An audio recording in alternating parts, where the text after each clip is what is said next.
Bismillahirrahmanirrahim. Assalamu alaikum, dear participants. Welcome to this session of the textual study of the Quran. We had started to study a new section of verses, and these verses began from verse 142. We had translated two or three of these verses, and inshallah, in today's session, we'll continue the translation and also the explanation of these verses. And after that, if we have time, we'll start off with the literal and idiomatic translation of these set of verses. So, as you can see from the display that is now before you, the words are قَدْ نَرَى تَقَلُّبَ وَجْهِكَ فِي السَّمَاءِ فَلَنُوَلِّيَنَّكَ قِبْلَةً تَرْضَاهَا فَوَلِّ وَجْهَكَ شَطْرَ الْمَسْجِدِ الْحَرَامِ وَحَيْثُ مَا كُنْتُمْ فَوَلُّوا وُجُوهَكُمْ شَطْرَهُ وَإِنَّ الَّذِينَ أُوتُوا الْكِتَابَ لَيَعْلَمُونَ أَنَّهُ الْحَقُّ مِنْ رَبِّهِمْ وَمَا اللَّهُ بِغَافِلٍ عَمَّا يَعْمَلُونَ. We have been seeing your face turn towards the sky again and again, O Prophet. So we have decided to turn you towards the Qibla you like. Thus, now turn your face towards the sacred mosque, and wherever you people be, turn your faces while praying towards it alone. These people to whom the book had been given know that this only is the truth for their Lord, from their Lord, but in spite of this, they are denying, and God is not unaware of whatever they are doing. So, some important areas that need explanation in this verse. First of all, you can clearly see that the Prophet was very anxious that the Qibla that he would like to face would once again be turned to the Baytullah, or the house of God in Mecca. So as long as the Prophet was in Mecca, this was possible, that he would face both Qiblas and he would not need to change his direction, because the way they were placed, or the way he would face them, they would fall in the same direction. But as soon as the Prophet had gone to Medina, this was not possible, because you see, in Medina, the Baitul Maqdis was to the north of Medina, and the Kaaba was to the south. So he could not have faced both these Qiblas at the same time. And this actually weighed down heavily on him. And he thought that, well, since he has been sent to revive the religion of Abraham, and everything which relates to Abraham is now going to be implemented. So because the real Qibla which Abraham had built along with his son Ishmael was the house of God in Mecca, so he was anxious that this now be restored to him.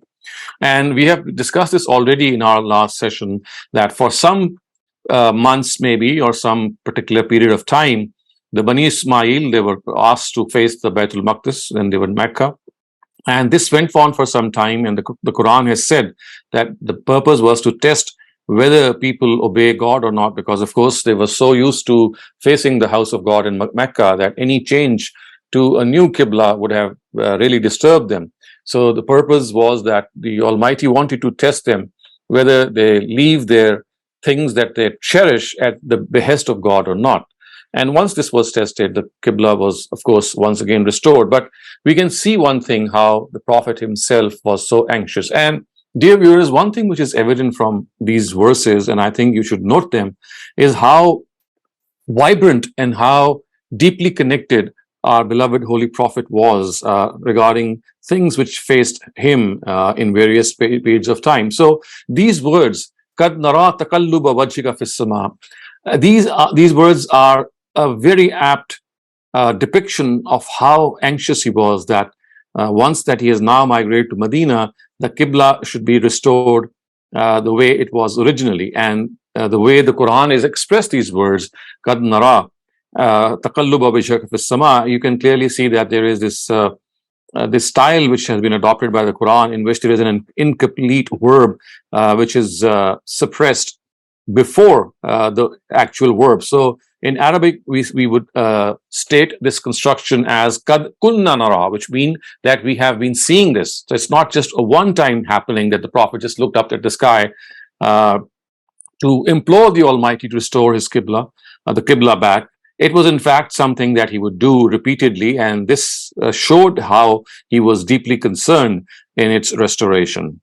The other important thing which is mentioned is that as far as the Qibla is concerned, these people of the book, it is said, إِنَّ الَّذِينَ أُوتُوا الْكِتَابَ لَيَعْلَمُونَ أَنَّهُ الْحَقُّ مِنْ رَبِّهِمْ, that the people of the book, The Jews and the Christians, they very well know that the Masjidul Haram, or the Qibla, which was actually built by Abraham, was the one that was in Mecca. So therefore, this was something they very clearly knew, and the Quran says that this is nothing new for them.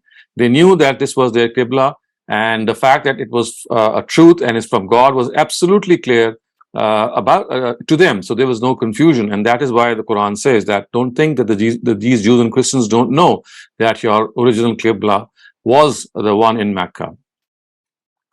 وَلَئِنْ آتَيْتَ الَّذِينَ أُوتُوا الْكِتَابَ بِكُلِّ آيَةٍ مَا تَبِعُوا قِبْلَتَكَ وَمَا أَنْتَ بِتَابِعٍ قِبْلَتَهُمْ وَمَا بَعْضُهُمْ بِتَابِعٍ قِبْلَةَ بَعْضٍ وَلَئِنِ اتَّبَعْتَ أَهْوَاءَهُمْ مِنْ بَعْدِ مَا جَاءَكَ مِنَ الْعِلْمِ إِنَّكَ إِذًا لَمِنَ الظَّالِمِينَ الَّذِينَ آتَيْنَاهُمُ الْكِتَابَ يَعْرِفُونَهُ كَمَا يَعْرِفُونَ أَبْنَاءَهُمْ وَإِنَّ فَرِيقًا مِنْهُمْ لَيَكْتُمُونَ الْحَقَّ وَهُمْ يَعْلَمُونَ الْحَقُّ مِنْ رَبِّكَ فَلَا تَكُونَنَّ مِنَ الْمُمْتَرِينَ. And O Prophet, even if you present before these people of the book all types of signs, they will not follow your Qibla, and at the same time, this too is a reality that on the basis of the knowledge revealed to you, you too cannot accept their Qibla, and it is not that they are disputing just with you. In reality, none of these groups is willing to accept the Qibla of the other. So the important thing that we have to understand here is this dispute, which seems to be a dispute if you take them to be a single unit opposing Muslims. So the Quran has actually exposed them and said that it is not just what you think is on the surface. So this is not going to happen. But the thing is that they are different amongst each other as well. So it's not just between them and the Prophet is there any dispute, but there is a dispute amongst themselves as well. So whatever sign you may present them, whatever sign you might present to them, they are not going to follow your Qibla, because they think that the real Qibla is the Temple of Solomon, built by Solomon. And the fact is that even amongst themselves, they dispute this. And we know that, of course, both of them did face the Baitul Maqdis, but once they would come out of Baitul Maqdis, one of them would face the east and the other the western side. So that this dispute, as we have discussed earlier on, would remain a big thorn of contention, a big bone of contention, I would say, between them. Now, a question may arise that this rather harsh verse, which is seemingly directed towards the Prophet, it means that if you accept their Qibla, but if after the knowledge that has been revealed to you, you yield to their desires, then you shall surely be among these unjust people. So, I mean, we have to understand the style of the Quran that we have discussed elsewhere, that at times the Prophet is addressed, but the harshness in address is directed towards some other group of people. So precisely this style is adopted here. Although the verses address the Prophet, that if you start following their Qibla, then min ba'di ma ja'aka min al-ilm, even after you know what the truth is, innaka izalla min az-zalimin, then you will be among the wrongdoers. So there was no possibility, of course, for the Prophet to be among the wrongdoers, and there was absolutely no option or possibility that he would turn to their Qibla. The fact is that this harshness or this rebuke, as I can say, is directed towards these people of the book. And as I said, this is a common style of address of the Quran, in which, although the Prophet is seemingly addressed, but the direction of address or the harshness and rebuke found in it is towards his rivals. And the important thing in this type of address is that since it is not a direct address, so it does not become as stern and as harsh as one can expect a direct address to be. So had the Almighty directly addressed the people of the book, this would have been very, very tough on them. But this was like an indirect slant on them. It was like an indirect rebuke sounded to them that this is something which is not on. So the benefit of such styles as you can see, is that people are warned of their misdemeanor, and at the same time, they are not challenged openly so that it doesn't hurt their ego. And you would see that this is a style that we also adopt in our own lives. At times, we would like to tell off someone, but we don't tell him off or her off in a direct way. So this is precisely what the Quran has done. And again, you have to understand this, that this is a very, very pertinent way in which the Quran uses these various styles of address, so that even when things are going wrong and they are going to the extreme, if there is still a small chance that people might they might reform themselves, they might amend, then this chance should be afforded to them. And therefore, the address of the Quran is so indirect, and at the same time, it also pinches them, but it doesn't do so in the direct way. So the next verse, as you can see, is also something which is very important, that that it is a fact that those to whom we have given the book recognize this as they recognize their own sons. And among them, this is the group which deliberately conceals the truth. It should be clear to you that this alone is the truth from your Lord. Therefore, you should never be inflicted with any doubt about it. And now you can see why the Quran is so angry, or God is so angry with these people. And you can see this anger pervading these verses of the Quran. The Quran says that just as an estranged father recognizes his son, in a similar manner, the righteous among the people of the book fully know in the light of their own scriptures, and that this is the Quran that they were waiting for. يَعْرِفُونَهُ كَمَا يَعْرِفُونَ أَبْنَاءَهُم. It's not that once this book has arrived, they are in any sort of confusion or any sort of misinformation is surrounding the arrival of this book. No, they are absolutely clear. They are as clear as a estranged father. When he sees his son after a long time, he immediately recognizes, yes, this was my son, or this is my son. So the people of the book, about them it is said that once they saw this book, it was as if they had been waiting for something, and it was brought right in front of them. And when a group of them, as this verse says, وَإِنَّ فَرِيقًا مِّنْهُمْ لَيَكْتُمُونَ الْحَقَّ وَهُمْ يَعْلَمُونَ, and among them, this is one group which deliberately conceals the truth. So some of them did acknowledge the Quran as the book of God, and we know that all of them accepted faith. So there is a whole series of verses in the Quran in which you'll find the Quran and the Almighty praising the people of the book for their acceptance of the last prophet and the book that he had brought with himself. But at the same time, a large part of the people of the book did not accept this book out of jealousy, as the Quran has said elsewhere. Hasadan min indi anfusihim. Out of this jealousy, they refused to accept not only the last prophet, but also the book. And as you can see, once again, the Quran says that wahum ya'lamun. I mean, this is something which is of paramount importance to understand, that they knew this and then they still deliberately denied it. So when you are in any form of confusion, when you deserve any doubt, I mean, deserve any benefit of the doubt, this is something which the Quran always grants its addressees. But once the addressees are absolutely clear of the truth and still they insist on not accepting it, then I mean, the anger of God, his fury for such people, is what we can see from these verses of Surah Baqarah. And if we, by analogy, look on our own dealings, we would be no different. Of course, we give all the benefit of the doubt to people who might not know the truth and they are searching for the truth. But once they are convinced of the truth and they still say that I'm not going to accept it, or we are not going to accept it, then this is purely out of arrogance and jealousy. And this, of course, entails a lot of anger. And if it is if we are angry in reply to the response of these people, then it is absolutely justified. And then, as you see, the last words, or the last verse, which is verse Al-Haqqu min Rabbika fala takunanna min al-mumtarin.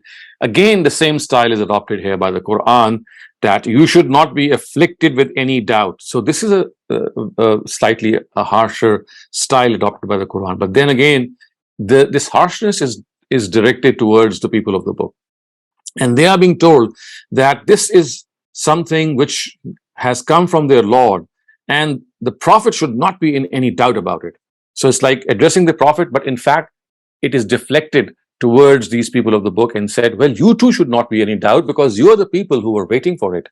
And you know that this is something that was to come after centuries. And when it came, you were the people who denied it. And of course, in spite of the large chunk of your faction denying it, we could still witness people amongst you who have accepted it. And the Quran has praised them in Surah Al Imran and some of the other surahs as well, that when they would see the Quran, tears would start to well up in their eyes, and they would shed tears, and they would say that this is the book that they were waiting for.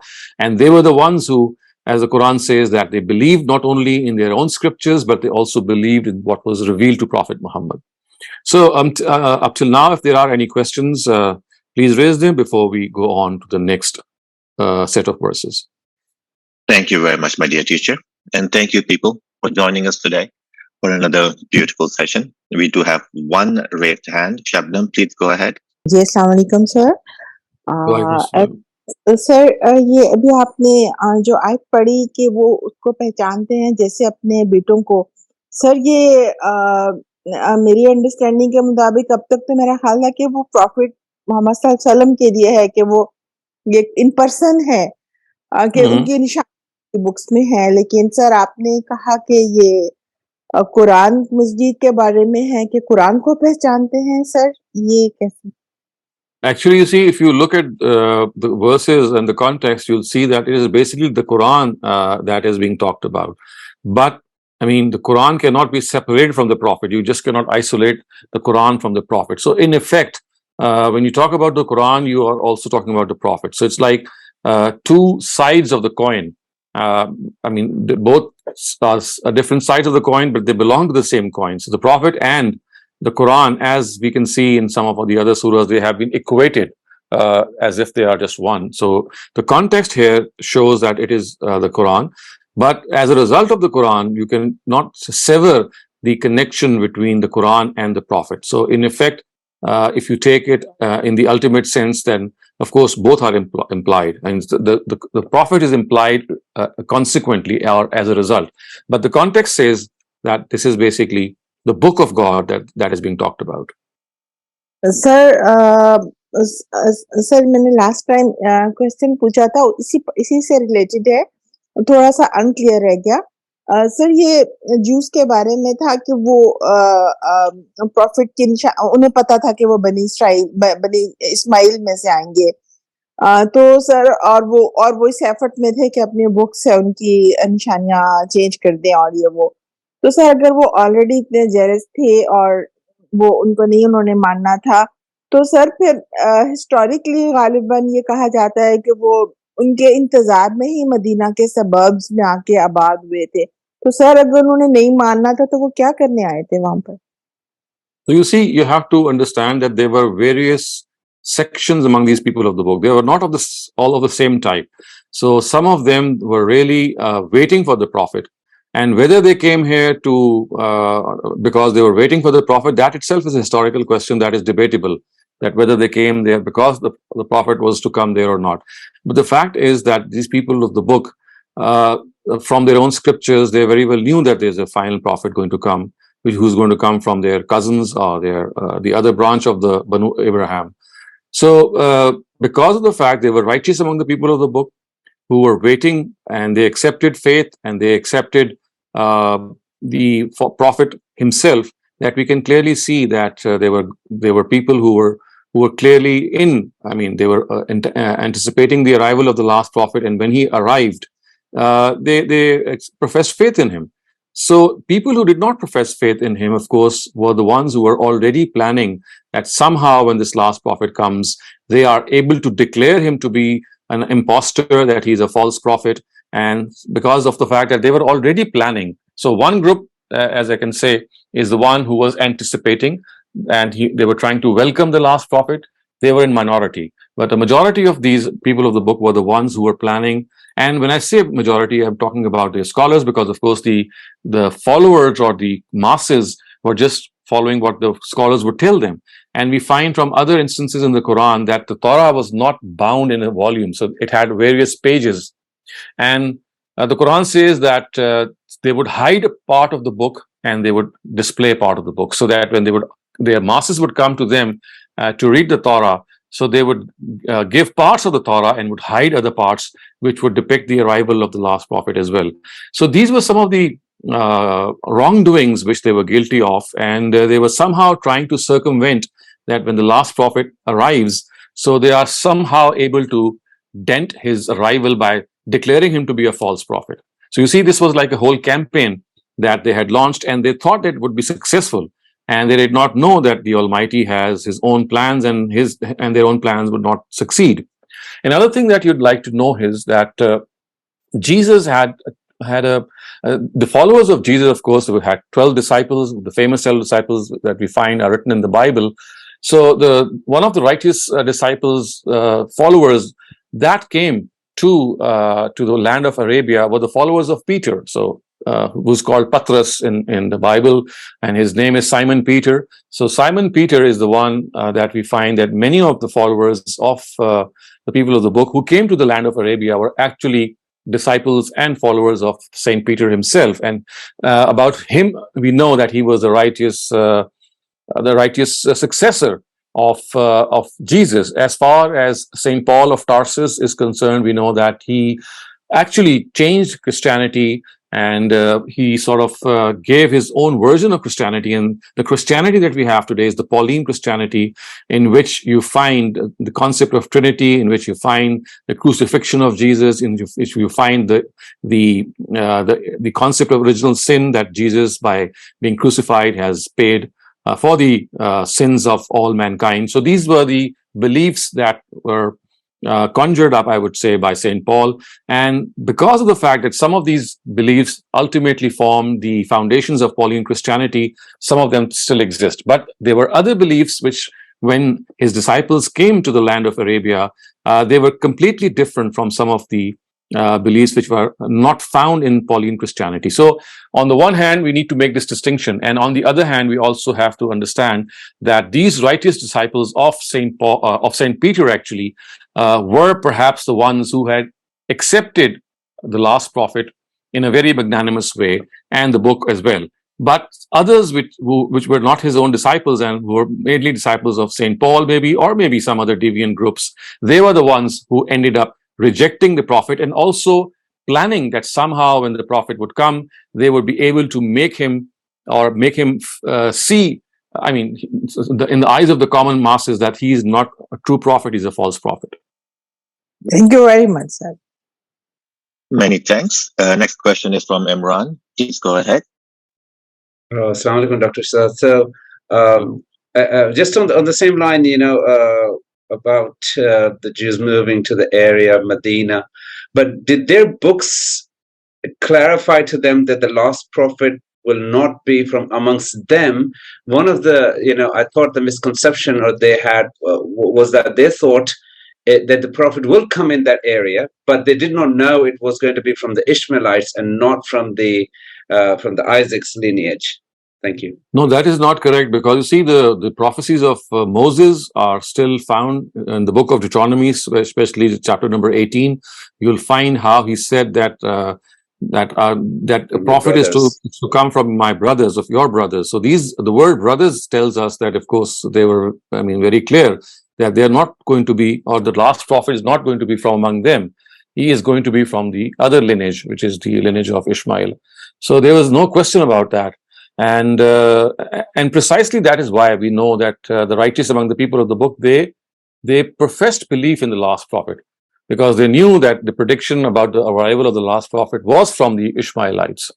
So basically, you see, you have to understand that we speak of the Quran, when we see the Quran in Surah Baqarah and Surah Al Imran to be, God expressing his anger time and again for the people of the book, it is precisely for this reason, that they were absolutely convinced of the truth. They knew that this is happening, and this is something that they need to attest, but out of jealousy or arrogance, they did not do so. So, this is the explanation why the Quran, or why these two surahs especially, they speak in very, very severe tones regarding these factions of the people of the book. But normally human beings, like if you're not going to believe in somebody, then why make so much effort to migrate to that area and then start opposing that prophet? You could do it from Jerusalem. So you see, this is still a conjecture whether they migrated because of the arrival of the prophet or not. I mean, they just migrated for various reasons. One of them Yeah. could be this, and remember also that this could be the reason for the people who actually ended up accepting faith, because you see, this happened over a period of centuries when they started to settle there, and it's not very clear in history that they came here in particular to welcome the last prophet. I mean, they came here for many reasons, and one of the reasons was, I mean, it could have been mere migration or merely the fact that, yes, the expansion was going on. Remember the land of Palestine and land of Arabia. If you look at the older maps, they are very close to each other. The boundaries are not the same as the ones that we know today. Yeah. So it was commonplace practice for people to just go out of their area when food supplies would finish. They would look for more food and more places where they could migrate, and especially the trade caravans in those times, they did play their role. So there were caravans which went to Syria, there were caravans which went to other parts with which the merchandise traveled back and forth, and they became traders as well. So do you think they came with the diaspora, or they came after the second temple was demolished? You see, I'm not in a position to comment upon that, because that's more a historical happening or a research that people might conduct. I haven't conducted any research regarding when they came and what was their purpose. But what I'm saying is that a lot of things have been said in this regard, but it is not necessarily true that the ones who did settle in Medina or in Arabia were the ones who were actually waiting for the last prophet. This statement is something which I'm particularly referring to, is something which lacks proof, in my humble opinion. Thank you very much, Jazakallah. Thank you so much. Ikra, Bashir, please go ahead. Assalamu alaikum. So, what is the current status of this belief? Are they still in wait of some prophet, though they have concealed those signs that they were waiting for last prophet? So they still waiting, or the word Messiah or?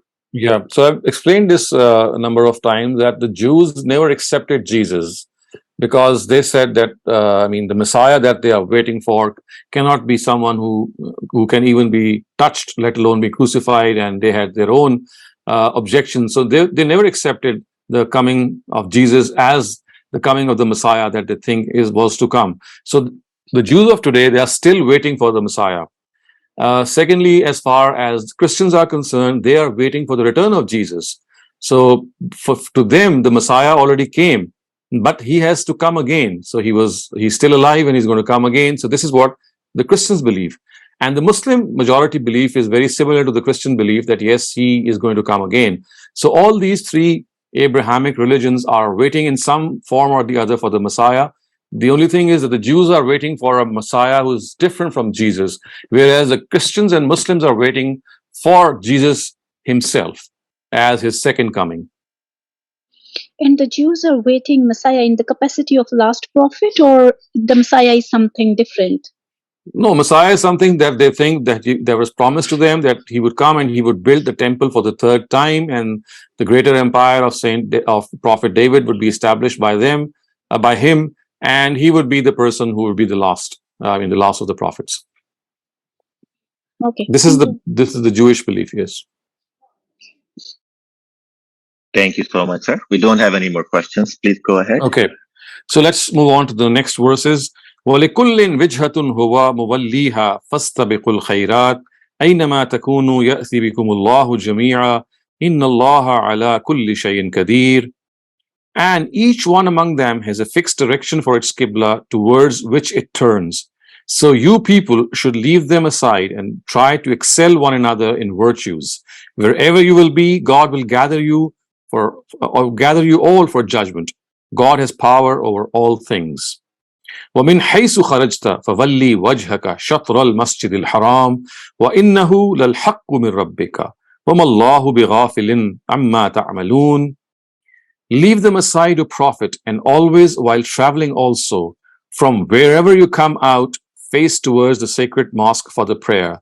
Undoubtedly, this alone is the truth from your Lord, and bear in mind that God is not unaware of whatever you do. So now, once again, you see these directives giving that emphasis that is needed whenever that Qibla had to be changed. And therefore, it was emphasized that whatever happens, you have to understand that whether you are traveling or whether you're not traveling, or you're stationed, whenever you are going to pray, it has to be in the direction of the Holy Kaaba. So it had been stated in verse 144 that a person should always face the Qibla, if you see the earlier verses. Keeping in mind the deviations of the people of the book, it was essential to state in very clear terms that while traveling too, one must face the Qibla in the prayer, so that at no instant the Ummah is cut off from the sacred mosque. So it was because of these deviations that the people of the book earlier were afflicted with, that this directive that you can see is now emphasized in a different way. And it is said that وَمِنْ حَيْثُ خَرَجْتَ فَوَلِّ وَجْهَكَ شَطْرَ الْمَسْجِدِ الْحَرَامِ, that you have to face the Holy Kaaba whenever you come out from, which of course tells us that now when you're traveling, you're not stationed there, you're not in the Holy Kaaba. When you're traveling, when you're going to other places, then also you must understand that it should not be in any way compromised. The direction is to be something that has to be maintained. And if you look at the next verse, it will become even more clear that why this directive has been repeated.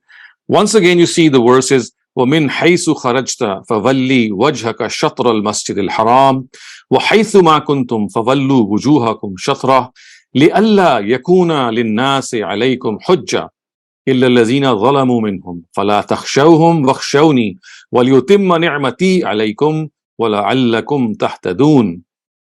And listen once again, that always while traveling from wherever you come out, face only towards the sacred mosque for the prayer, and in normal circumstances too, wherever you people are, face towards this mosque alone, so that these people do not have any argument against you. Indeed, as far as the unjust among them are concerned, nothing can shut their mouths. So have no fear of them, but fear me, and so that I may complete my favor upon you, and so that you may know the right way. So you see, once again, if these words have been repeated, وَمِنْ حَيْثُ خَرَجْتَ فَوَلِّ وَجْهَكَ شَطْرَ الْمَسْجِدِ الْحَرَامِ. So from wherever you come out, you have to face the house of Kaaba. You have to face the Kaaba. This has been repeated twice. And why is it that they have been repeated in the same words? If we try to reflect on these verses, it will show that this repetition is basically meant for three very, very important underlying concepts. So three very important underlying concepts. So these underlying concepts are actually related to both these directives. So in order to direct attention to these aspects, the directives have been stated afresh by the Qur'an as a prelude. It's like a new introduction. So the implication is that whether they are stationed or traveling, and whether they are inside the precincts of the Kaaba or outside it, the directive of praying in its direction is not an ordinary directive. It is for the well-being of the Muslims, as you can see. It is for the well-being of the Muslims. Then it is said they must adhere to it in all circumstances, because it's God's favor being completed upon them. So, and then the most important thing which is then repeated is لِأَلَّا يَكُونَ لِلنَّاسِ عَلَيْكُمْ حُجَّةٌ. So remember, we had three important reasons for the repetition of this directive. So the first is that, which is stated in these words, لِأَلَّا يَكُونَ لِلنَّاسِ عَلَيْكُمْ حُجَّةٌ, which means that just as the Almighty has commented upon their indifference to their Qibla and upon their differences regarding it, the situation should not arise so that the people of the book are able to pass the same comments regarding the Muslims. So this is the first expediency, لِأَلَّا يَكُونَ لِلنَّاسِ عَلَيْكُمْ حُجَّةٌ, that these people of the book now don't start taunting you, that look here, you people are now following the same ways as we were doing. If we were disputing the direction, you too are guilty of the same thing. Now the second underlying reason, as you can see, is وَلْيُتِمَّ نِعْمَتِي عَلَيْكُمْ, which means that I can complete my favor on you. And the word favor refers to the same favor which the Almighty had promised Abraham when he emerged successful in the trial of attempting to sacrifice his son. At that time, he was promised that from the descendants of his son, a great nation would be instituted through which all other nations of the world will receive the blessings of religion. So the implication is that Muslims should take heed that in the wake of completion of this favor in the form of change of Qibla, they must not commit any error. So, وَلِيُتِمَّ نِعْمَتِي عَلَيْكُمْ would mean so that I can complete my favor on you, so that once again, the promised nation, which is going to rise from the descendants of Ishmael, is instituted. And finally, it is said, وَلَعَلَّكُمْ تَهْتَدُونَ, which is the third thing, and so that you may be rightly guided. So the important thing is that rightful guidance, and the Kaaba is a sign that guides us in this way. It is thus said that one of the underlying reasons of strictly adhering to it in all circumstances is this natural and simple way that leads to God, that it should always remain before the Muslims. So such is the importance of the Holy Kaaba and the adherence to the Holy Kaaba, that it is being said here repeatedly and twice repeated here in special form. So, كما أرسلنا فيكم رسولا منكم يتلو عليكم آياتنا ويزكيكم يعلمكم الكتاب يعلمكم تكونوا تعلمون. Consequently, for these very objectives, we have sent forth to you a messenger from among you who reads out to you our revelations and purifies you, and for this instructs you in the law and the wisdom, and in this manner teaches you. So that is here. And in this manner teaches believers ma lam takunu ta'lamun, what they did not know. So the important thing which is being surmised here, which is being repeated here, that as far as the Quran is concerned, as far as the instruction is concerned, the Almighty has now sent his last prophet. And just as he has given these very objectives for the change of the Kaaba and for the arrival of the last prophet, in a similar way, when this prophet has come to them, the objectives are once again, by analogy, exactly the same. And when we see that these objectives are exactly the same, what exactly do we mean? So it is said that we must not think that as far as the Quran is concerned, it is something which is bringing a new guidance. No, it is not bringing a new guidance. So the word is kama arsalna, which means just as this has happened, we have now sent to you a new prophet. And what does he do? He instructs you in the book and in wisdom. يُعَلِّمُكُمُ الْكِتَابَ وَالْحِكْمَةَ, and وَيُعَلِّمُكُمْ مَا لَمْ تَكُونُوا تَعْلَمُونَ, and in this way he instructs you in things which you were not aware of. So the Quran says that the Bani Ismail, because of the fact they were not aware of any details of faith after the passing away of Prophet Ishmael, so after a long period of time, they have now received their last prophet as was promised, and he delivers to them the guidance of God in the form of al-hikmah and in the form of al-kitab. And what exactly is the purpose of this guidance? وَيُزَكِّيكُمْ, so that he purifies you, so that he spiritually enhances you and elevates you. And this actually gives us this picture that as far as the Quran is concerned, it tells us that basically religion is composed of two sections. One of them is al-kitab, as you can see in the verse, and the other one is al-hikmah. So al-kitab refers to the sharia, which means the law, and al-hikmah actually refers to the wisdom, and the wisdom actually consists of faith and morality. And this is what the Quran has made explicitly clear. You'll find this verse being repeated at other instances in the Quran as well. We saw that this verse was repeated when Prophet Abraham was making that prayer, that invocation before the Almighty to raise a prophet who would يُعَلِّمُهُ الْكِتَابَ وَالْحِكْمَةَ وَيُزَكِّيهِمْ. So in that particular word, the word taskiyah came at the end of the verse. Here you can see that the word taskiyah is coming at the beginning of the verse, that he does your taskiyah, he purifies you. And how does he purify you? By instructing you in law and by instructing you in wisdom. فَاذْكُرُونِي أَذْكُرْكُمْ وَاشْكُرُوا لِي وَلَا تَكْفُرُونَ. You have been blessed with this favor, so in all hardships you now face from your opponents, what do? Seek help from perseverance and from the prayer.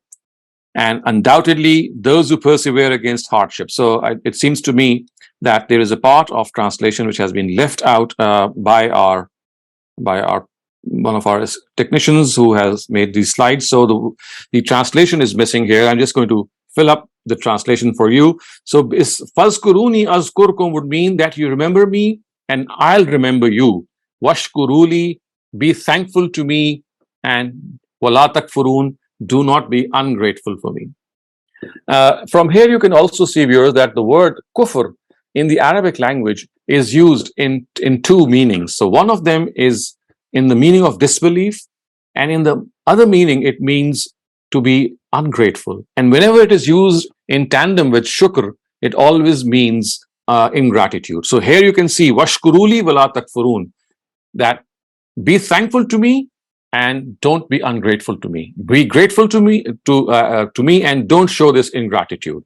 And fazkuruni azkurukum. If you remember me, if you remember these things that I have just told and asserted before you, azkurukum, I will remember you. So this is one of the beautiful things which God has said about his nation, that if you of this last ummah, that if you follow what has been said to you, then God will do his needful, and he will keep remembering you in the fact that the status that you deserve in the eyes of the rest of the nations of the world will be granted to you. Ya ayyuhallazina amanu ista'inu bis-sabri was-salah innallaha ma'as-sabirin wa la taqulu liman yuqtalu fi sabilillahi amwat bal ahya'un walakin la tash'urun. Seek help from perseverance and from the prayer. Undoubtedly, God is with those who persevere against hardships. وَلَا تَقُولُوا لِمَنْ يُقْتَلُ فِي سَبِيلِ اللَّهِ أَمْوَاتٌ بَلْ أَحْيَاءٌ وَلَكِنْ لَا تَشْعُرُونَ. And do not say that those slain in this cause of God are dead. They are not dead. In fact, they are alive, but you are not aware of the manner in which they live.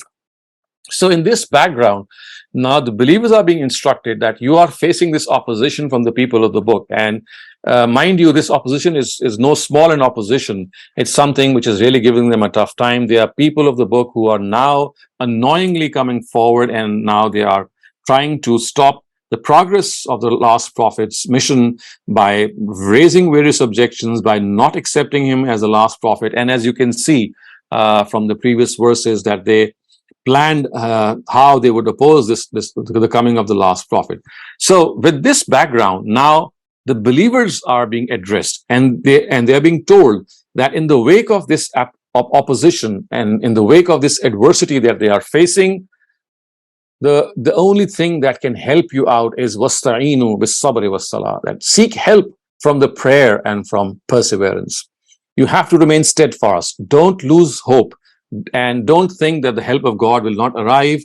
If these people of the book, they are trying their best to make you lose your way, don't worry, the help of God is going to arrive. And also in this regard, you will be facing wars with them.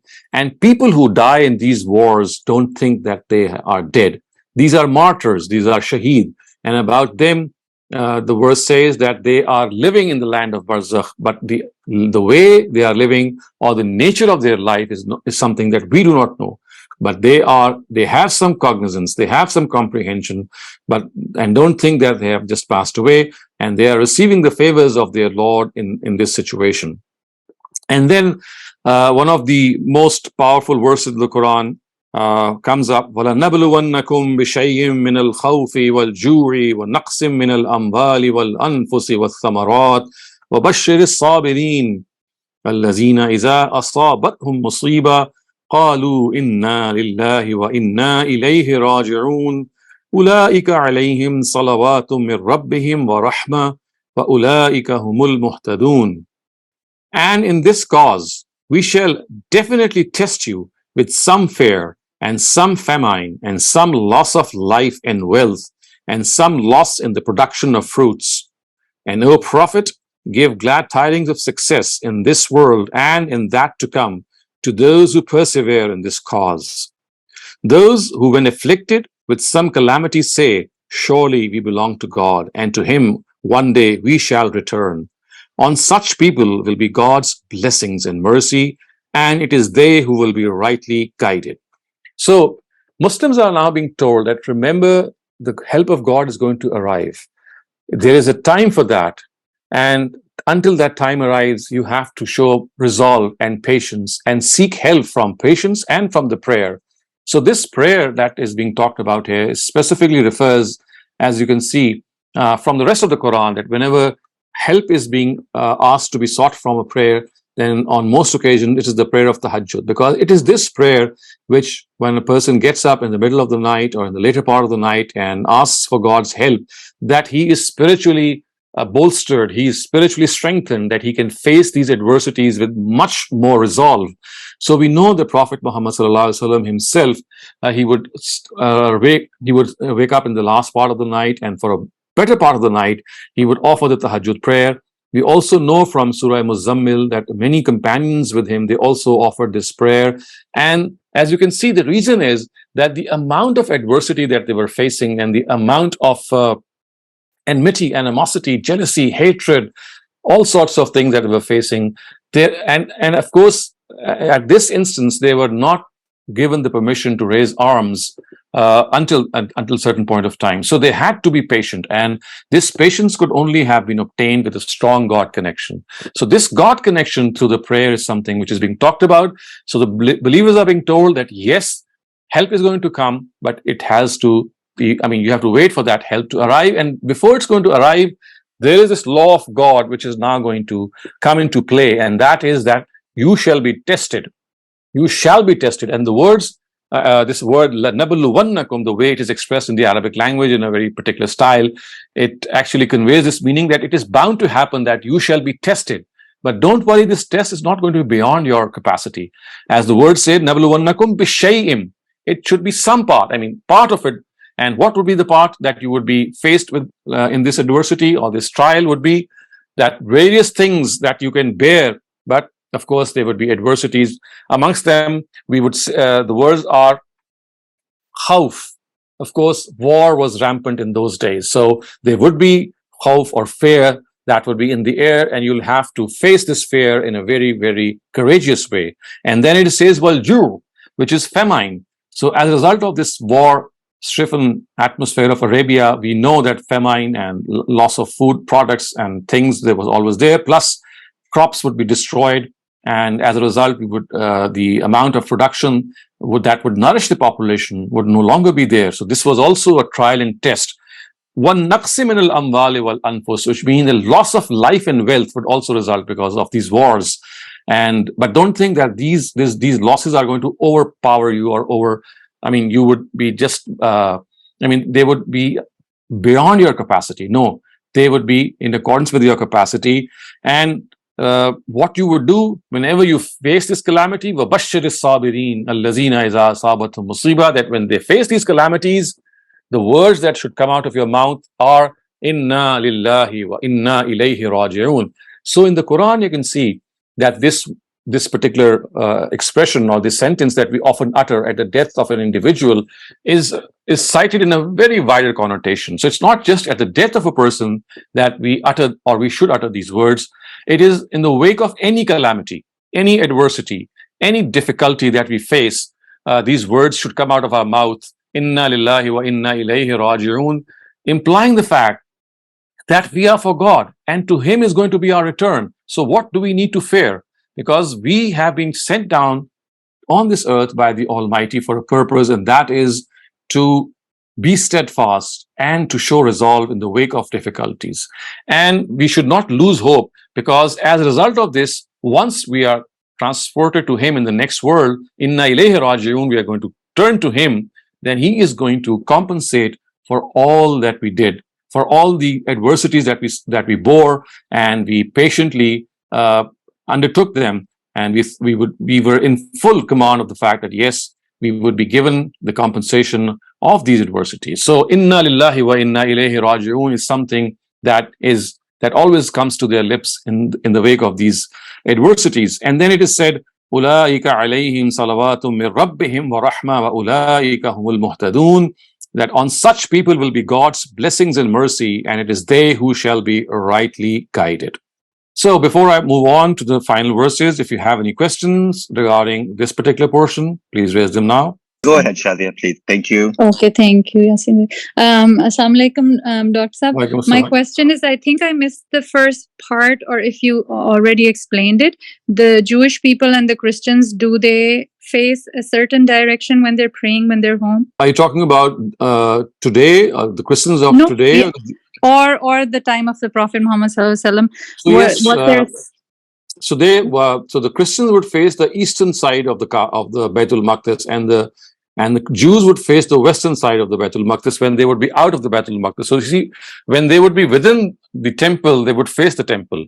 But when they would come out from the temple, because the temple was in a circular shape, so the Christians would face the eastern side and the Jews would face the western side. But long after that, when we know that in the times of St. Paul, and specifically when the prayer and the Sharia was annulled and abrogated, the prayer no longer was offered by the Christians in the way it was due for them to be offered, and they actually reduced the number of prayers. So, I mean, and not only that they reduced the number of prayers, slowly they just gave up the prayer itself, the way it was supposed to be offered. Like, for example, prayer was ultimately shortened just to raising your hands and thanking God maybe for his blessings and praying to him for any adversities that you might be facing. And so there was no question of facing the temple. But the Jews, they still face the Wailing Wall, as we know, is that which survives of the temple, and they pray towards the Wailing Wall. But do they, whenever they're outside, so when they were in Makkah or now when they're at their home, do they still face a certain direction? Because in Quran, like, there's so many ayahs around about wherever you are, wherever you are, wherever you was that a new concept, or was that an old concept? This wherever you are is addressed to the Muslims. They are being told. For us, Allah has said so many times. Yeah. Was it because it was a new concept, or was it something? No, just the direction was changed. Yeah, it was because the previous nations, they disregard this whole directive, and they differed with one another. The direction became a point of dispute, and whilst within the house of God, they would face it directly. When they would come out of it, they would face various directions. Like, as I said, the Christians would face the east and the Jews would face the west. So Muslims are being told that wherever you are, whether you are inside the Kaaba, within the confines of the Kaaba, or whether you're outside any place in the world, you have to face the Kaaba, and not only if you're stationed, but also while you are traveling. So we know that this is something which was a form of affliction in the times of the people of the book, because they would be afflicted with these varying practices in which facing the Baitul Maqdis became a real trial for them, and they ended up making a big mess of that directive. So it's like a precaution which is being given to the new nation, that now that you are being instituted in their place, be careful that the direction is so important that whether you are within the Kaaba, whether you are outside it in any other country, or whether you are traveling anywhere, you have to face the Kaaba. So the concept was not new, just the direction was new. Actually, the concept, of course, was not new, but as you can see from the Quran, that the Quran often cautions the Muslims for any blemishes that their predecessors have undertaken. So because the Jews and Christians were guilty of these blemishes, so it's like a forewarning given to the Muslims that you don't repeat the same mistakes. Thank you very much. Next question is from Adil. Please go ahead. Ji, Assalamu alaikum, Walaikum assalam. So, sir, as you've noted that the ayah repeats the word min haisu kharajtu, which is min haisu kharajta. Yes, so sorry. So, which means that there is a lot of emphasis on facing the Qibla while you're traveling. But at the same time, a number of questions have been posed to you, and as well as Ghamidi Saab, where they've said that if you're driving, if you're on an airplane, if you're on a train, you can pray wherever you want, even when while you're traveling. So how would you consolidate these two? So, I mean, these are two entirely different things. When you are not in a position to face the Qibla, I mean, it's beyond you. So that is where the facing the Qibla no longer remains an obligation. For example, when you are in a plane, it's not, I mean, you just cannot face the Qibla because the plane is not going to move in the direction of the Qibla. Similarly, when you are driving in a car, If the car is driving, for example, if you're riding a bus or any other transport which is going in a particular direction, this is something which is beyond you. So the point that is being made here is that as far as possible, whenever it is possible, you have to face the Qibla. But in contingent circumstances where facing the Qibla is beyond you, it's simply impossible for you in that particular direction, in that particular case, the directive of facing the Qibla is like a concession that is being given. Right, thank you. So my second question is basically, as I understand the translation that you were reading from, is your rendition of Al-Bayan, which is Ghamidi Saab's Urdu translation. Correct. So Ghamidi Saab translates Inna Lillahi wa Inna Ilayhi Raji'un as we belong to Allah. But you translated it as we belong to God. So is there any reason why you did not use the term that Ghamidi Saab used and you replaced the word Allah with God? The word Allah and God refer to the same entity. So Allah is Allah in Arabic and God is God in English. So it's just like saying Malaika, and the word in Arabic means the angels, but in English, of course, we don't use the word Malaika. So it's like just using a name which is more familiar to the language that we are translating. But you see, in the Urdu language, the word Allah is like the word Khuda and Allah, they are equally adopted. So just as in Arabic, the word Allah is a known word, in the Urdu language also the word Allah is a known word for the God we worship. But in the English language, although it's now becoming slightly more used to the fact that people are now translating the word Allah as well, but the fact is the word God is still much more rampant in the English language to actually refer to the same entity or the same being whom we call as Allah. All right, thank you so much. Next question is from Ikra. Please go ahead. Yes, so my question is about the words asaba and musiba. They are from their root. So what is the difference? And asaba can be used only for negative, musiba, or it can also be used for hasana. No. For good things. So the word asaba is a general word. It means something which reaches you. Something which reaches you. Musiba is actually a calamity. So when something reaches you, or when some calamity reaches you, that is how we would translate it. Now, there is a concept in Arabic which is called tajreed. Tajreed means that when there is a noun which already connotes a specific meaning and you use a verb of the same root as the noun, then you don't translate the verb in the same sense as the noun would convey, because here what we call in Arabic is that the tajreed has taken place, that now the verb is only doing an action without actually referring to the fact that it is performing the original meaning. So let me just explain what I've just said.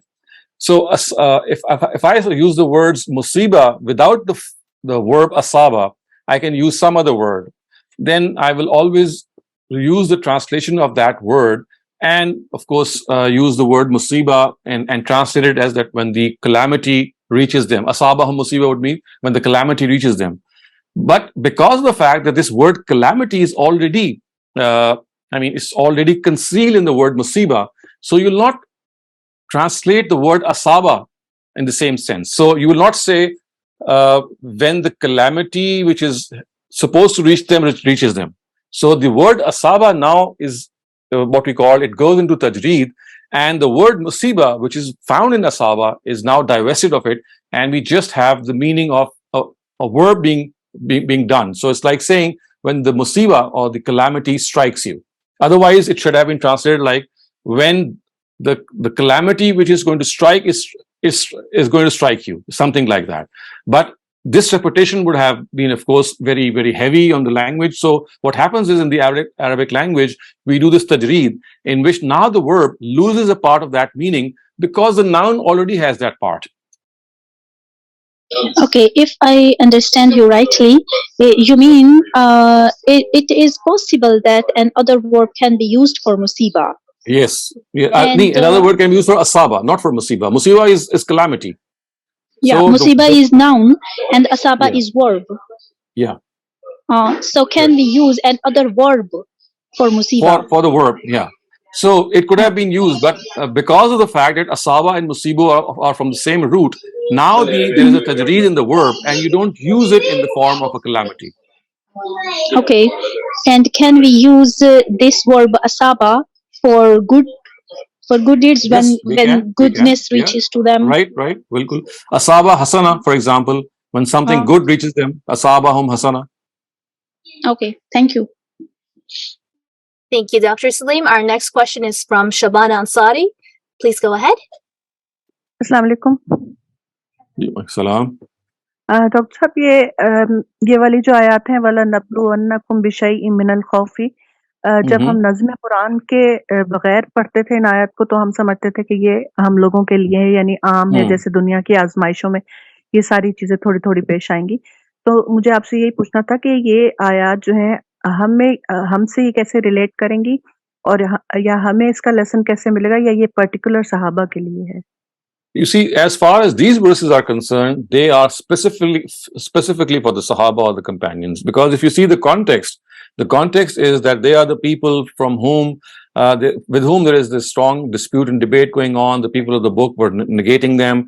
They were regarding the prophet to be a false prophet, and they were making all sorts of accusations and creating all sorts of problems. So, in response to them, the companions are being told that you seek help from the prayer, and you seek help from perseverance. God's help is going to arrive, but don't think it's going to arrive at the time that you think it should arrive. It will arrive after God tests you. So, لَنَبْلُوَنَّكُمْ is like an imperative. It's like a decision which has been made that because you are the companions of a prophet, and because for you there are going to be high grades in the hereafter, so your test is also going to be equally severe, but not as severe as something which is beyond your capacity. So it would be something that you can always tolerate and bear, but still you'll have to pass through it. So this is the law which is specifically meant for the companions of the prophets of God. Now, as far as we are concerned, our trials and tests can be different. I mean, the thing is that we shall be tried and tested, but it could be in the opposite way. For example, not by just taking away things from us, but by blessing us with a lot of wealth. That is also a trial. So for us, the trial would be different. I mean, the thing is, the trial will be there, but the nature of trial, which is for the prophets of God's companions, is what we have stated here. But for us, it's not an essential part that we will always be tested by famine or, for example, loss of life or loss of wealth. For us, the trial could be trial of sickness, it could be trial of other forms, and it could be by being blessed with a lot of wealth or a lot of affluence or a lot of comfort. So for the rest of the world, except the Sahaba, the trial would still be there, but the trial would not necessarily be of any difficulty, but it could be of the form of affluence and comfort also, and luxury also. Thank you very much, Dr. Saleem. Imran, please go ahead. Assalamu alaikum, Dr. Shehzad. Sorry, I mistakenly actually lowered my hand. So I'm going to ask a quick question. There's an order in so Ayah 129 says, Rabbana wa baslim rasula minhum yatlu alayhim ayatika. So in this one, yu'allimul kitab comes first, wal hikmah, and then come tazkiyah, right? Zakihim. Yeah, so the tazkiyah come at the end, which makes sense, educating the book, and then the wisdom, and then the tazkiyah. Whereas in verse 151, it says, "Kama arsalna fiikum rasulan minhum yatlu alayhim ayatina wa yuzakkikum." Right. So Allah subhanahu wa ta'ala is bringing the tazkiyah first in this one. Yeah. And so you see, it's like encircling. I mean, it's like encircling the directives that whether you place it at the beginning or whether you place it at the end. It's like a circle which is going around the two components of religion, which is al-hikmah and al-sharia, that these are the two these components that once you follow them, the result of that following these directives would be that you will be spiritually enhanced and elevated. So in the first instance, it was placed at the end. It was placed at the end to let you know that, well, once you do this, you will achieve this. And after that, it was known that, yes, okay, tazkiyah is something that we would achieve. So then in the next verses, as you can see, the verses that we have studied today, it is now placed earlier so that it's like a conclusion. It's like a pre-conclusion that you have already drawn earlier, and now it's being stated as a matter of fact for you because you already knew it earlier that it's the consequence of reading the book and the Sharia and the Al-Hikmah. So now it has been placed earlier on to let you know that, look here, this is something which is your objective, but the achievement of that objective is now dependent upon the Al-Kitab and the Al-Hikmah. Yeah, so thank you. Yeah, because in Surah Jumu'ah, it does the same thing where it does the same thing, right? Yes, you know, where the tazkiyah come first, and so First, okay, so because the way originally I thought with the way you were saying that it makes sense to have the kitab, the hikmah, and then the tazkiyah, but then it comes the other way because we already know. Yeah, because once you get to know the objective of religions, you see, this is the style that the Quran often adopts. It does not stay just on a single course, not the way that we would generally address things. So it varies its style in different ways, so that at one instance you know that it's a conclusion that has been drawn, and at another instance you know it's like a pre-conclusion of something that you already were aware of in the previous verses. Thank you. Jazakumullah khairan. Thank you, Dr. Saleem. That was it for all the questions for now. Okay, so let's move on and finish off the remaining verses. إن الصفا والمروة من شعائر الله فمن حج البيت أو اعتمر فلا جناح أن يطوف بهما ومن تطوع خيرا فإن الله شاكر عليم. Like the sacred mosque, these Jews have always tried to conceal the reality of Safa and Marwa. So at this instance of change of Qibla, you should also be clear that Safa and Marwa are indeed among God's symbols. Thus, it shall be no offense for those who come for Hajj or Umrah if of this house also to do the tawaf of both. In fact, this is a virtuous deed, and he who does a virtue out of his own interest, God accepts it. He is fully aware of it. إن الذين يكتمون ما أنزلنا من البينات والهدى من بعد ما بيناه للناس في الكتاب أولئك يلعنهم الله ويلعنهم اللاعنون إلا الذين تابوا وأصلحوا وبينوا فأولئك أتوب عليهم وأنا التواب الرحيم. Those who conceal the clear proofs we had revealed and the guidance we had sent in this matter, even though we had openly proclaimed for these people in our book, it is surely they who God curses, and those who curse will also curse. However, those among them who repent, so illa allazina tabu wa aslahu. However, those among them who repent and correct this attitude of theirs and make known clearly what they used to conceal, I shall accept their repentance. Ulaika atubu alayhim wa ana at-tawwabur rahim. And in reality, I greatly accept repentance, and my mercy is eternal. Innal lazina kafaru wa matu wa hum kuffar ulaika alayhim la'natullahi wal malaikati wan nasi ajma'in khalidina fiha la yukhaffafu anhumul azabu wa la hum yunzarun. On the other hand, those who persisted in their disbelief and died in this state of disbelief, surely they are the ones who shall incur the curse of God, his angels, and of all mankind. They shall remain in it forever. Neither shall their punishment be mitigated, nor shall they be given any respite. Well, now you can see that there is this important diversion, a slight diversion from the main topic, because of the fact that as far as the last verses were concerned, they presented this motto before the Sahaba, that once any calamity strikes them, then the thing that should come on their lips, or the sentence that should come on their lips, is Inna lillahi wa inna ilayhi rajiun. So if these Jews, I mean, like the sacred mosque, if these Jews have always tried to conceal the reality of the Marwa and the Safa and Marwa also. So you see the nazm or the coherence is that just as they were doing something to conceal the identity of the house of God, so they were insisting that the real house of God is the house which was built by Solomon and by David. And once it was being restored, of course, they started to raise the same objection. But the Quran, of course, just reprimanded them and just ignored them and said, now we are going to restore the Qibla back to its original form. So this is one of the misgivings that they were guilty of. Another of these misgivings was that they wanted to hide the Safa and Marwa somehow. They did not want people to come and do the sa'i of the Safa and Marwa, because they thought that this is something, if they start knowing that the Safa and Marwa sa'i is something which is being done for the purpose that it is being done, then the Jews would as I said, they tried to sever the relationship of Safa and Marwa from Abraham. They must have also asserted that offering the sa'i between these two hills is a polytheistic innovation and has nothing to do with Abraham's religion.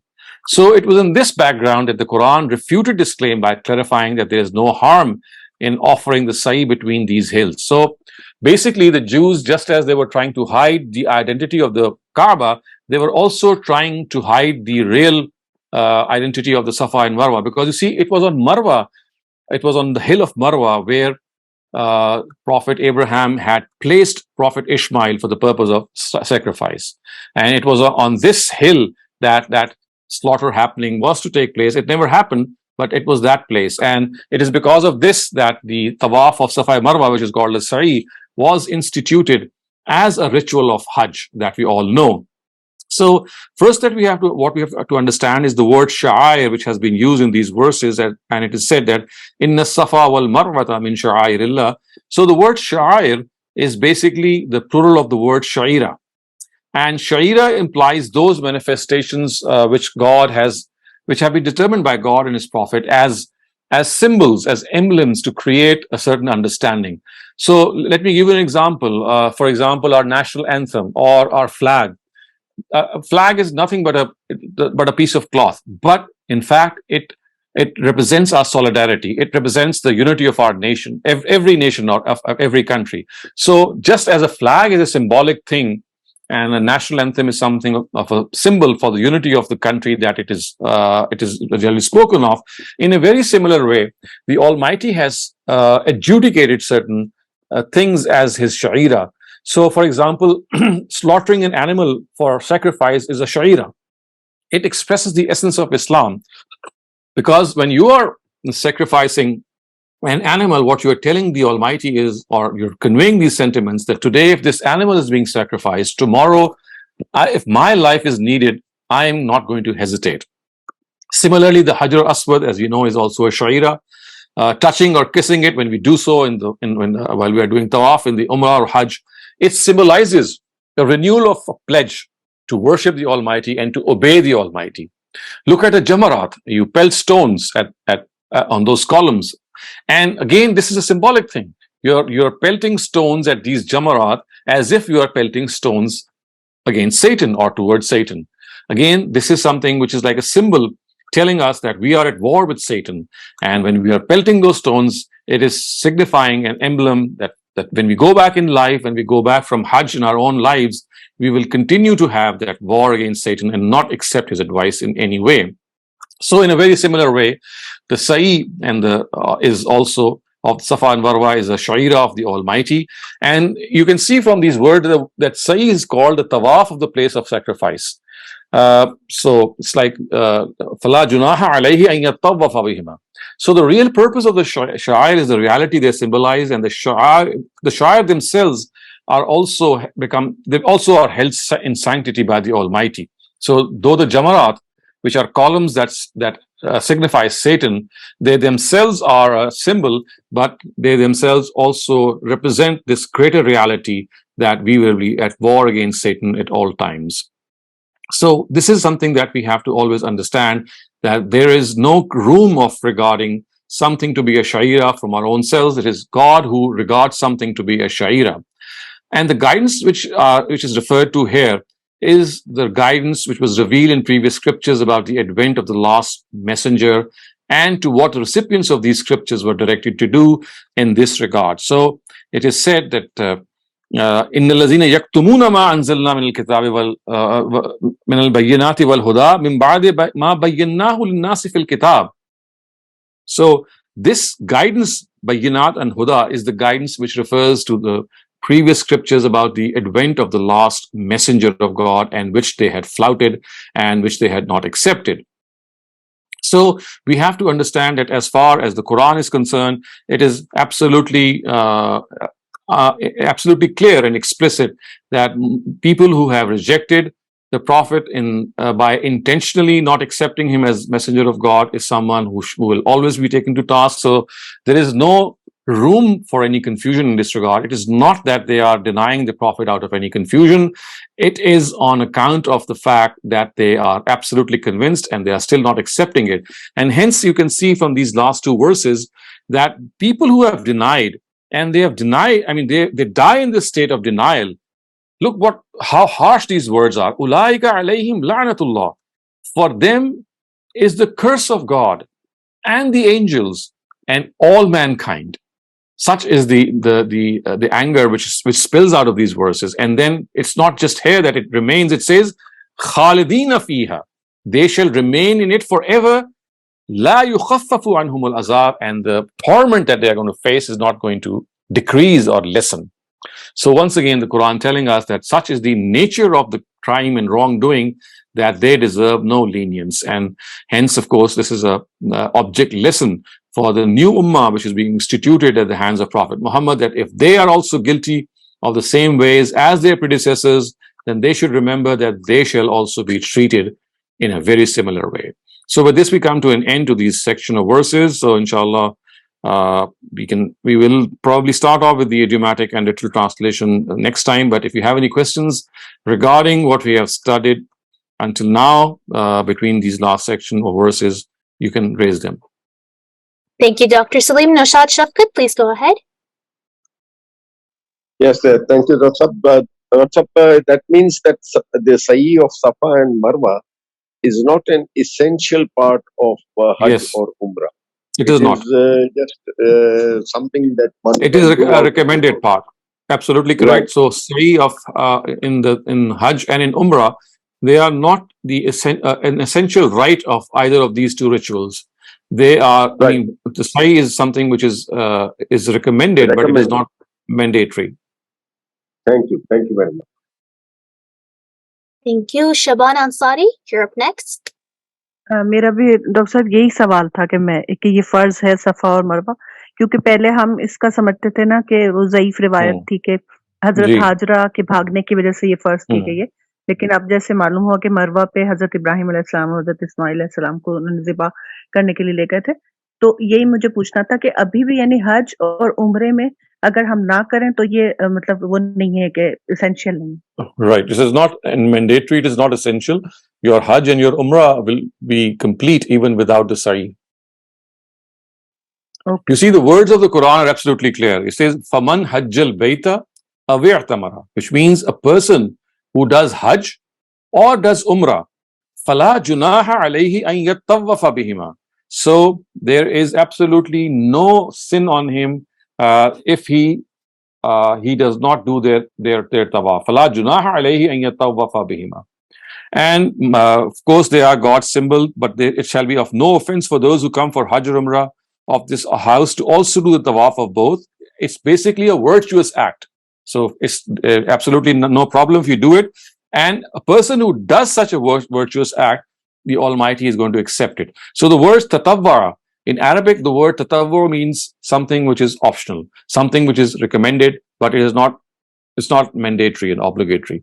So the word tatawwur is so clear here in these verses that you cannot simply say as a result that the Sa'i is also mandatory as the tawaf is.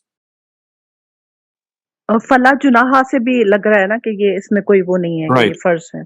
Right. Fala junaha alayhi an yattawaf. You see, this fala junaha is meant for another purpose, and that is that the Jews had actually they must have asserted that offering the Sa'i between these two hillocks is a polytheistic innovation and has nothing to do with Abraham's religion. So they had actually proscribed Sa'i, and they had said that this is not the right thing to do. Now they are being told that, well, this is absolutely the wrong notion that is being put across. It is fine to do Sa'i. However, it is not mandatory. Okay, thank you, Dr. Saleem. Asif Ali, you're up next. Assalamu alaikum, Dr. Saab. Sir, my question is regarding the sacrificing of animals during the Hajj, because as I understand that Hajj Tamattu is the one where you have to sacrifice the animal. But other than Hajj Tamattu, I think, is it mandatory that you have to sacrifice the animal? And besides, it is not. a question. Because you see, Hajj Tamattu is the one in which you are combining Umrah and Hajj in the same journey. So it's like a penalty which is being imposed on you. So penalties are always mandatory. Other than that, sacrificing an animal out of your own accord, as the Prophet would do so while he would do Umrah or Hajj, that is something of a, recommended nature, but it's not mandatory as well. So just as like Sa'i, animal sacrifice is also not mandatory, unless, of course, you are combining Hajj and Umrah in the same journey. And besides question related to the same thing topic is that in subcontinent, whenever we see that sacrificing an animal during the Eid al-Adha becomes kind of a obligatory for the people who have the, means to do that. So is it, how we will place that kind of mindset? The sacrifice of Eid also is something which is not mandatory. It is a very, very recommended and a symbolic act of worship. And when we sacrifice an animal, we are actually making this commitment to God that today we are sacrificing this animal in lieu of our own life, which means that if tomorrow our life is needed, then we shall not withhold ourselves and we shall present our life for that. So in lieu of that, today we are making this rehearsal that we are sacrificing this animal and reminding ourselves that tomorrow if my life is needed, I will present it. And this is the philosophy of the slaughter on Eid days. But that too has not been made mandatory. So it is because of people who are living in India and Pakistan that they think it is mandatory, because you see the Hanafites or the Hanafis, they are the ones who regard it to be a wajib. And for them it is essential. They recommend it that it's an essential part of religion, that unless you don't do it, you would be guilty of sinning. So because people who are living or who have migrated from India or Pakistan, mostly their own forefathers followed the Hanafi religion. So in the Hanafi interpretation of religion, animal sacrifice was regarded to be an obligation. It was regarded to be a wajib. However, the three other imams, Imam Ahmed bin Hanbal, Imam Malik, and Imam Shafi, they don't regard it to be wajib the way the Hanafis do. So because of the fact that we are mostly exposed to the Hanafis, that people who follow, people who live in these areas, they generally think that it's mandatory. Okay. Thank you, sir. Thank you, Dr. Saleem. That was it for all of the questions for now. If there are no more questions, we'll be ending the session. And inshallah, see you again next week for other sessions of Mizan and textual study of the Qur'an. Inshallah.